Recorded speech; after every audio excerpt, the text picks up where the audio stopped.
Hi friends, welcome back to my YouTube channel. ఇప్పుడు summer అయితే start అయిపోయింది. Mobile వాడుతున్న ప్రతి ఒక్కరి ప్రాబ్లం ఏంటంటే మొబైల్ ఓవర్ హీట్ అవుతుంది. మొబైల్ ఏమన్నా పేలిపోతుందా, కాలిపోతుందా? వీటికి రీజన్స్ ఏంటి అనేది ఇప్పుడు మనమైతే తెలుసుకుందాం. ఎక్కువ హార్డ్ కేస్ యూజ్ చేయడం వల్ల మేజర్గా అయితే ఉంటుంది. అవుట్డోర్లో వీడియో షూటింగ్, లేదంటే మీరు అవుట్డోర్లో గేమ్స్ ఆడుతూ ఉండడం, మీరు బయటకు వెళ్ళి వచ్చి వెంటనే మీరు ఛార్జ్ చేయడం. సో దీనివల్ల కూడా ఒక మేజర్ రీజన్. అసలు ఎంత టెంపరేచర్లో వచ్చామో ఏమనేది పట్టించుకోరు, డైరెక్ట్గా వచ్చి ఛార్జ్ అయితే పెడుతుంటారు. అది కూడా కేస్ ఉంటుందో కేసుని అలాగే ఉంచేసి డైరెక్ట్ ఛార్జ్ అయితే పెట్టేస్తుంటారు. ఇంకొకటి మనకి ఛార్జెస్ ఏదైతే ఉంటాయో అవి థర్డ్ పార్టీ యూజ్ చేయడం దీనివల్ల.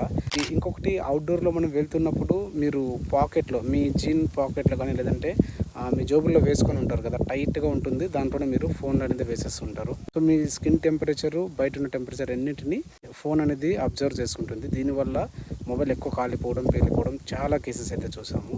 ఇది ఒకటి. నెక్స్ట్, మీరు హెవీగా గేమ్ అయితే ఆడుతుంటారు. ఇంట్లో ఎటువంటి గాలి ఏం లేకుండా మీరు గేమ్ ఆడుతుంటారు. మొబైల్ ఓవర్ హీట్ అయితే ఉంటుంది. అలాగే ఛార్జ్ కూడా పెట్టేస్తారనమాట. బ్యాటరీ లో అయినప్పుడు ఛార్జ్ పెట్టేస్తారు. అదేవిధంగా బ్యాటరీ లోలో ఉన్నప్పుడు కూడా మీరు గేమింగ్ ఆడడం, హెవీ టాస్క్లు చేయడం వంటివి చేస్తుంటారు. ఇదొకటి. ఇంకా మాటికి ఛార్జ్ అయితే పెడుతుంటారనమాట. వీటి వల్ల, ఈ మేజర్ రీజన్స్ వల్ల మనకి మొబైల్స్ అయితే ఎక్కువ పేలిపోవడానికి లేదా కాలిపోవడానికి ఛాన్సెస్ అయితే ఉందన్నమాట.